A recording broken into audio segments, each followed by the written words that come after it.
All right. We are going to talk about data today, and specifically, we're going to talk about some of the friction points that I see with the new era of data, AI coming online, and just how it's run rampant and really been skewed more towards platforms and these big companies and away from the users, as many things are in society. So let me break down a few different concepts to you, and then I'm going to help you understand why I created FranklyData. So first and foremost, you have all of these platforms. So you got your Googles, you got your Facebooks, and what they have is they have your data, right? And they have a lot of it, right? I think Google has multiple apps, over 1 billion records, right? So we're talking about a ton of data that happens here, right? And all of this data comes from individual users, right? And it's all aggregated into what we would call a network. So we have a network, right? And the way that they fit all of these things together is actually something called a neural network, which actually is mimicked by your brain. So it kind of fits all of these things together. And when you hear about a company like Facebook doing things like kind of social experiments, they can do so because they have so much data within these networks. They can serve different experiences, and they can actually understand how users are going to interact with things. Primarily what they're doing with your data is they're trying to maximize profits, and really the incentive structure is what I have a problem with, because I think there is better ways for us to kind of go about these things. So what they do is they pull all of this data together, and all of these little nodes, right, call a node, really is just an individual user. So this is an individual, right? And this is you. And we'll get back to you later, right? What they do is they take all of this data and they use it to make their platforms better, right? To improve the user experience on these platforms, right? So they could get more eyeballs, right? And they can have more time, right? They can have more of your time. Now, what do these things do? They form what's called the attention economy, right? Now, the attention economy is really what they're trying to maximize and what they're squeezing profit out of, right? The attention economy. Now, what happens in the attention economy? Well, they trade your eyeballs for dollars, right? And advertisers are paying for these eyeballs on the platform, right? And the thing that's facilitating that is data, right? So data facilitates the attention economy. Now, one thing, and I'm not going to get into it too deeply today, data is not taxed, right? So there's no tax on data, which is an asset, right? Right? Data has value to it, right? There's value in data. Now, there's value for these platforms in data because they create a network. And when you have a network, you can connect people, you can create larger products, you can have a product that is optimized for the user experience. You can have consumers on your platform, right? Now, a lot of these platforms you can actually purchase. So now, you know, it's more of a shopping experience when you go on Instagram, when you go on TikTok. Now, this is the company side of things, right? And the goal is profit.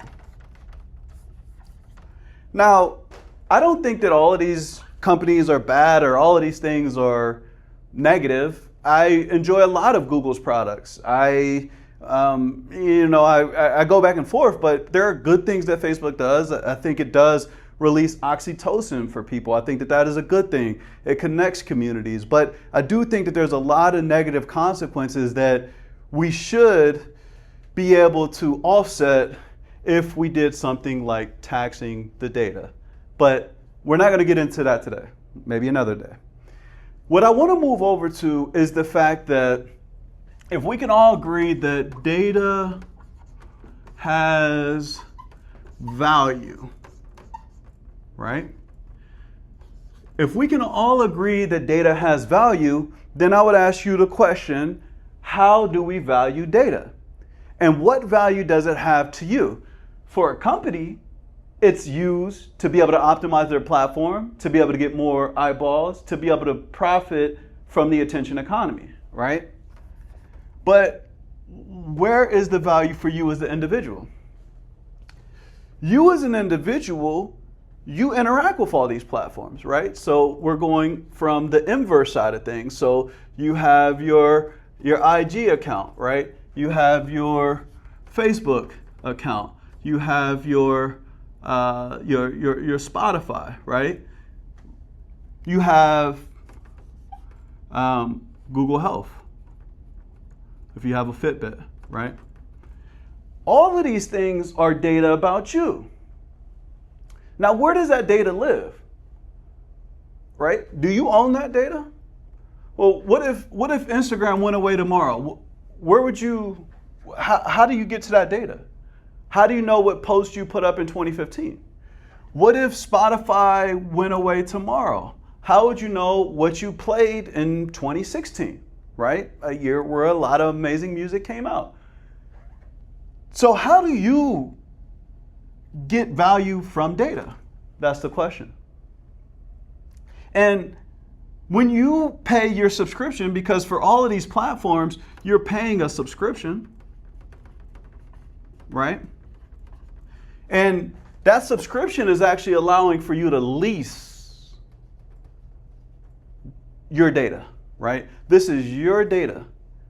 So as an individual, so I'm gonna bring this out here, me as an individual, and I got my smartphone, I got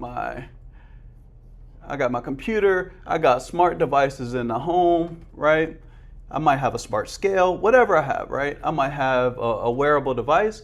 All of these things are emitting data, right? So you're emitting data, and every individual is emitting data. Well, I can make the argument that this data is actually a natural resource, right? I could say data is a natural resource, right? Because it is being produced by us, but how do we harness, right? How do we harness this? And there's a lot of dialogue that's going around about this. And there's a lot of companies and nonprofits that think about this idea of, okay, how can we make data work better for individuals? Well, my solve for this is to create a platform, and it's called FranklyData.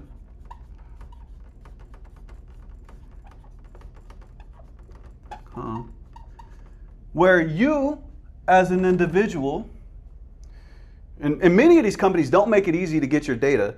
Usually what they have for you is called an API, right? And this is an application protocol interface. So if I wanted to, say for instance, talk to Facebook or talk to Google and pull certain data from them, I would hit the API and then I would receive my data, right? Because it's my data, right? Right? It's my data. The data has value. We all agree on that. And I want my data, right? So at FranklyData.com, what I do is I allow for users, this is you, to come in, and not all of these have an API, but when available, I allow for you to pull your data from an API, and then sometimes you gotta manually pull it, so we'll call that a CSV or a JSON, right? But it's manual, right? That's you going and requesting data from all of these platforms, and then you're able to upload that data to FranklyData.com, and then I provide you a front end, And with that, it tells your data story. Right? Because they have a story that's being told about you, and they've created what they call a persona of you, right? So Google has a persona of you, Facebook, Spotify, all of these companies have a persona of you. And I would argue these companies know you better than you know yourself. And I don't think that that's right. I think you should have the ability to own your own data, right? You should be able to go back in time and say, okay, well, what did I listen to in 2016, right? And I should be able to understand those things, right? And I should have all of my data. So this is me. I want to have my IG data. I want to have my Facebook data. I want to have my Google data, right? I want to have my Spotify data. If we're saying data has value, I want to have it, right? So at FranklyData.com, what I do is I provide you the ability to collect your data, right? And then I give you a beautiful front end to be able to aggregate it and tell a data story, right? Now, they don't make it easy to get all of this data. Oftentimes, it's going to have to be a manual pull. You request data, and it might take 3 to 5 days for them to send it via email. But I would ask you the question, imagine in the future. So let's say we're in 2036, right? And it's you. And maybe you have a little you, right? And they ask you the question, well, what were you listening to in 2016, right? But at this point in time, you no longer pay for Spotify, all right? You got rid of your Spotify subscription. What are you going to tell them? Well, you can go off of memory and say, well, Solange dropped a great album. Childish Gambino has some great music. But wouldn't you like to have a place where you can go and always be able to access your data, right? This is for the benefit of consumers to have their own data. Why should they have your data to improve your products, but you don't have your data to be able to tell a data story for you and uncover insights about yourself, right? To create some sort of, we'll call it a time capsule, right? So that is the goal of FranklyData, and it's just one way to go about creating what we're going to call a collective, right? So like what we really need to start to do is to create collectives.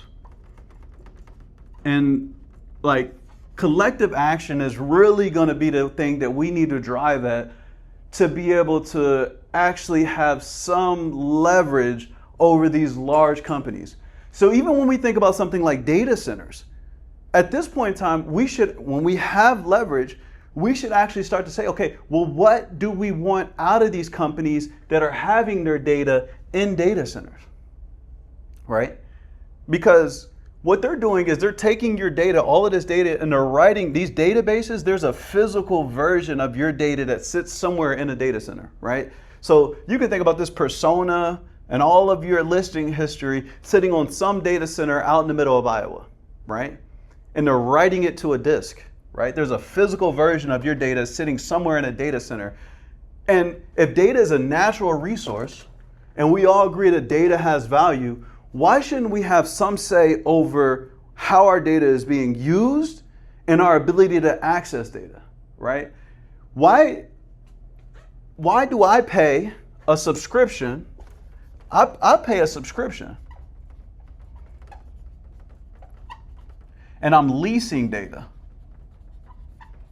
right? No, I want my data. I want to be able to have my data. FranklyData, I'm given an opportunity for you to collect all your data, create a time capsule, a beautiful user interface so that you can tell a data story. You can go back in time and look at it. A lot of these companies make it hard for you to get your data, but once you have your data, you can then do with it what you want. Maybe you have your own agent. Maybe you have your own projects that you want to work on. But it starts with first collecting your data, right? The companies that are making the most money now are those who have a collection layer, right? I'm collecting the data and I'm doing some sort of insight on it, or I'm building some type of product on top of the data. And that's where data has value, right? When I start to add context to it, right? Data with no context is not valuable. Data with context becomes extremely valuable. This is why, and this is what I'm passionate about. I love data, but we're running head first into a new reality where we have to question what's real. We have autonomous AI agents that are utilizing and sucking up all of this data without us having really any leverage. So collective action is what I'm preaching here.